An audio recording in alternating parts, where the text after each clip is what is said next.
Hey everyone, how's it going? My name is Liz, and I'm the head of growth at Azuki, and I'm also a contributor at AnimeChain, which is from the AnimeCoin Foundation, where I'm a contributor.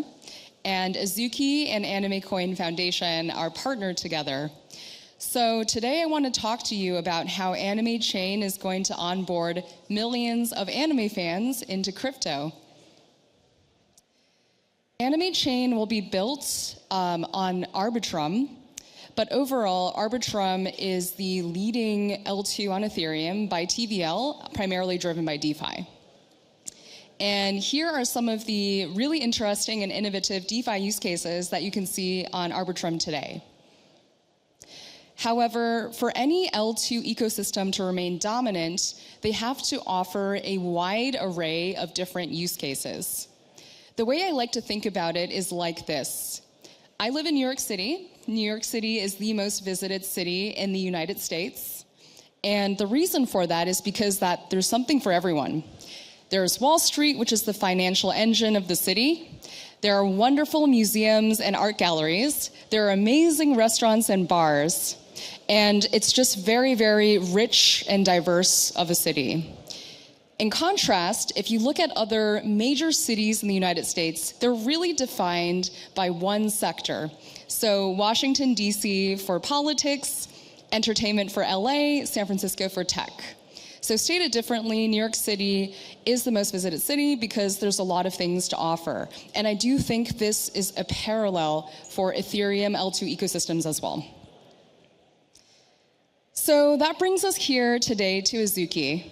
So for those of us who aren't familiar, Azuki began as an NFT collection of 10,000, but our vision and roadmap has expanded out to become a lot more than that. Namely, we're looking to bring the anime industry on-chain. A few facts and figures about Azuki. We've generated $70 million in primary sales. We have over $1 billion in secondary trading volume. We have over 1 million followers across social channels, most of whom actually don't even know that we're a crypto project. They simply like the art. And we have 28,000 holders all around the world, but concentrated in APAC, the United States, and Europe. Azuki has 3 core IP collections. That's Azuki, our flagship collection, Beans, our companion collection, and Elementals, which expands the Azuki universe.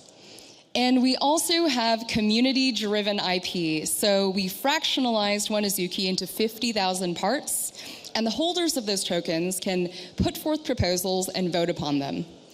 And one of my favorite proposals that was passed on the Bobu side was that in the crypto space, we often talk about when moon. In Bobu's case, we actually literally sent him into space on a ledger in a real SpaceX rocket on an actual NASA mission. I want to talk a little bit about the Azuki community. We have a very special, very passionate, very global community. And I think what makes them really special as well is that they're really creative. So they create lots of work of fan art, they create animations, and so on. And to date, since Azuki's been started in around 2 years, we've generated around 10,000 works of fan art. In addition, our community, they manufacture toys and apparel, they organize meetup, they create their own food and bev, they've started their own businesses, and it really adds to the rich cultural fabric that is Azuki. We also have something that we like to call sub-communities, which are clubs within the community. So this can be organized by geography, this can be organized by NFT attribute, it can be organized by interest. We have Azuki Watch Club for luxury watch aficionados, Azuki Fitness Club for fitness enthusiasts, and many, many more such cases, such as Queer Azuki, which is the organization for LGBT holders, and we have one for women as well. We've launched a lot of really trailblazing partnerships, primarily on the Web 2 side. So, for example, I spearheaded a partnership with the Formula One team Red Bull Racing, where we put an Azuki on the chassis of the race car that was driven by Max Verstappen and Checo Perez during the 2022 Abu Dhabi Grand Prix. And I know in the crypto space, when you see things like that, you're like, well, how much do they spend on that sponsorship? But actually for Azuki, we were able to get the Azuki on the car for free. And if you watch the Netflix show, Drive to Survive, you can actually see the Azuki on the car, showing millions of Netflix subscribers and exposing them to our IP. We've also spearheaded a partnership with Line Friends.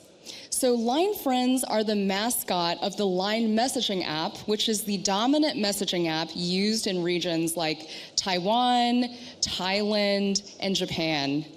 And we created a line of merchandise that actually onboarded people from the Web 2 side into Web 3. And we had a full store takeover of the Line Friends flagship store in Gangnam, Seoul. In addition, we've also had a partnership with Ambush, which is a Japanese streetwear brand. We've also had a partnership with Bilibili, which is the YouTube of China. We've also had Azuki visuals in Coachella during a K-pop concert as well. I know there's a misconception out there that NFT teams are not technical, but 3 out of 4 of our founders are developers, and there are a lot of really interesting things that we've been able to do on the technical side. So, for example, we innovated this new standard called PBT, or Physical Backed Token, which bridges digital and physical together. So what that means, for example, is that on my previous slide, I talked about Ambush, which is a streetwear company that we partnered with. So we created a line of custom hoodies in 2 colorways. Every unit in the same colorway looks the same, but because there's an NFC chip that you can scan with your phone, you can mint an NFT that has a huge array of possibilities. So I call this the second unboxing, because the first unboxing is that you see the physical item, and the second unboxing is you see what NFT you got. And what we've seen in the secondary markets is that although the hoodies look identical, depending on what NFT they're associated with, they can actually command different price points. In addition, we also pioneered ERC 721A, which is a gas-optimized contract, and we see other projects in the space using this, like Adidas and Doodles. We're also working with top talent within the anime industry. So we're working with Dentsu, who created Attack on Titan. They also co-produced a lot of the Studio Ghibli films, like Howl's Moving Castle, Spirited Away, Princess Mononoke, and they also created the Naruto film, as well as the One Piece film. We're also working with the legendary anime director, Goro Taniguchi, who worked on the One Piece film, which is a top 5 grossing anime film in Japan. So we recently released the debut episode of our anime anthology series, which was produced with Dentsu. And very excitingly, we've generated over 5 million views in a couple of weeks. And actually, this episode went viral in China, on China's Twitter called Weibo, where it was reposted by some Chinese celebrities, such as actor Stephen Feng from Hong Kong, as well as Angelababy, who's the Kim Kardashian of China. And again, because of the Solana meme coin celebrity meta, you might think these are paid partnerships, but this happened completely organically. And what that tells me is that art and culture can be a vehicle or ambassador to introduce new audiences to technology. Which brings us to AnimeChain today. We're looking to bring the anime industry on chain. As an example of how we're accomplishing this, in our first episode of our debut anime anthology series, we introduced this new crypto use case where if you were to watch the episode in the browser on Azuki.com and you had 2 NFTs in your wallet, you could actually see your Azuki in the background of one of the scenes. And what I think that brings to the table is enriching and deepening the fan experience. So for decades, the relationship between big studios on the entertainment side has been very one way. So they create the content, and the fan is the passive consumer. But I believe that through crypto technology, it'll change not only the fan's relationship with the IP, but also how new IP is created at the grassroots level. I want to take a moment to talk about the opportunity at hand, because I know that anime can seem extremely niche. However, global demand for anime has never been higher. The anime industry was a $26 billion industry in 2021, and by 2030, that size of the pie is set to grow to $60 billion. So to put these numbers into perspective, that's larger than the global music industry and global box office sales combined today. In addition, we're seeing that anime is definitively moving from a subculture into the mainstream pop culture conversation. Big luxury fashion houses like Chanel and Burberry are partnering with major anime brands. We're seeing rappers like Megan Thee Stallion sample the Jujutsu Kaisen soundtrack in their albums and rapping about Naruto. We also see big companies like McDonald's running anime-themed campaigns, and actually they have a Jujutsu Kaisen campaign that's ongoing right now, and so much more. Indeed, it could be said that we're living in an anime renaissance. Because of demand for anime in the West, there never have been as many titles in production as today. And what we're seeing is that a lot of Western entertainment companies are actually acquiring anime-related companies to be able to stay on top of this meta. Surprisingly, or not so surprisingly, given what I've shared, anime is more popular than sports for America's Gen Z. So what that means is that your average Gen Z would prefer to watch an episode of anime over watching a basketball game, a football game, or a baseball game. And that's really no surprise, because a lot of subcultures are very youth-oriented, which propels them into mainstream pop culture. We saw this with the rise of surf culture decades ago, with the rise of skateboarding culture, and with rap and hip-hop. Recent surveys have shown that 60% of Gen Z watches anime at least once a month. And I truly believe that anime will be Gen Z's version of Friends or The Office, because the viewing behavior that we're seeing with Gen Z in anime is that they're returning to the same shows over and over again for comfort and nostalgia. In addition, streaming platforms are also leaning into the anime meta. Netflix reported that 50% of their total viewership watched anime in 2021. In 2022, 300 million people around the world watched anime. That's almost the size of the population of the United States of America, which is the third largest country in the world. However, despite all of these tailwinds for the anime industry, the anime fan experience is still quite fragmented. What that means is that as a fan, I have to go to certain platforms to be able to watch the shows that I want to watch. I have to go to yet another platform to be able to rate and review what series I want to watch and to discover anime. I have to go to yet another platform to be able to discuss my favorite shows and speculate on what's going to happen next season. And I have to go to somewhere else to be able to buy merch. And speaking of anime merch, the leading vertical for anime merchandising is anime figures. And it's crazy how much money people spend on anime figures. If you guys follow Anthony Sassano from the Ethereum community, you'll see that he posts about his anime figure collection from time to time.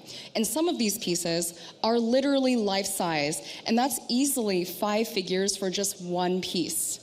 If you Google anime figure collection on YouTube, you can find people whose collections are so big that they don't even fit inside their house, and that's easily a 6 to 7 figure collection in terms of dollar value. So if I walked into Louis Vuitton today and I dropped 6 to 7 figures, they would have me down in their CRM as a VIP. What that means is that they would send me a gift on my birthday or during Christmas or during Chinese New Year's. They'd invite me to a fashion show. They'd maybe even solicit my advice for upcoming collections. But there's really no such thing within the anime industry. And it's very, very interesting to see because anime fans spend not only a lot of time and money on their fandom, but they also put in a lot of effort. They write fan fiction, they go to conventions, they create cosplay, and so much more. So how are we able to create a more unified anime experience? I truly believe that crypto technology will allow us to aggregate, track, and reward the anime fan experience today. And I want to take a step back and talk about the global macro of entertainment. We are slowly but surely moving away from generalized entertainment as a trend. And what we're seeing is that we're moving toward niche and more deep fandoms. There are some obvious exceptions, of course, like Barbie and Oppenheimer, but mostly the reverse is true. We're also seeing this global convergence of taste. So there are a lot of soft cultural exports that are coming out of APAC. So there's K-pop, of course, there's award-winning films like Parasite, and there's K-dramas.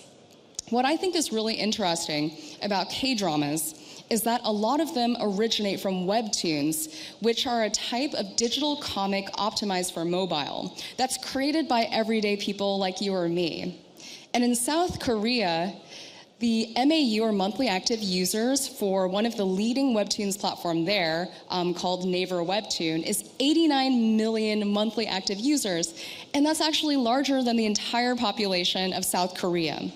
So what that tells me is that there's a movement away from new IPs being launched from big studios to new IPs being launched at the grassroots level. We can also see this reflected in the choice of movies that we have when we go to the theater.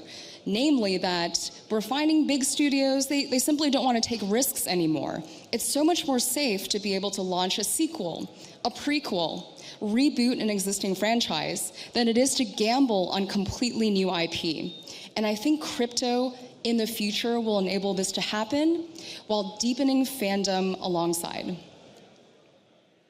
This brings us today to AnimeChain, which will be an Arbitrum Orbit L3. We believe this will be an app chain for a modern, unified anime experience.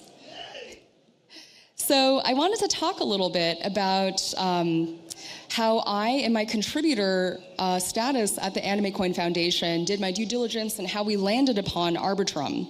So from my perspective as a contributor, Arbitrum really is the ecosystem for builders.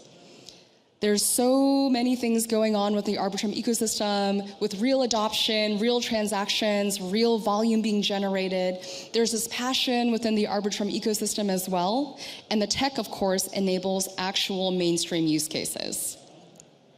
Here are some of the examples of technical innovation happening within Arbitrum at the moment. I also wanted to talk about what I think AnimeChain is able to bring to crypto overall, as well as Arbitrum.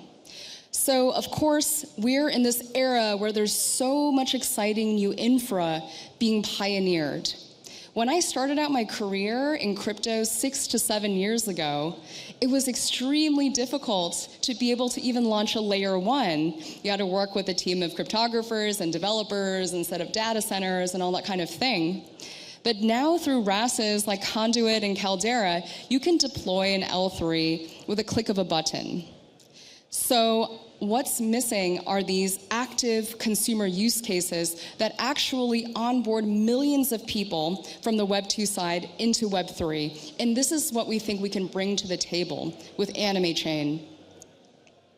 I wanted to talk a little bit about something we did together with Arbitrum.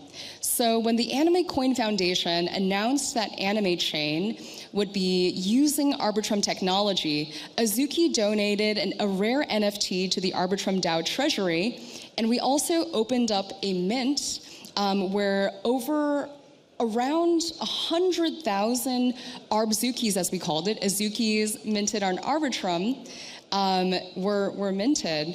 And what that goes to show, from my opinion, is that there's huge synergies within crypto between infra communities as well as consumer use case communities. The launch timeline for AnimeChain is by end of year, and you can follow our journey at AnimeCoin on X. Thank you for listening, and I hope I got you excited about what AnimeChain will be doing to upend the anime industry with crypto technology. If you want to reach out to talk about all things AnimeChain, you can contact me on Telegram or via X at WizWang. Thanks again.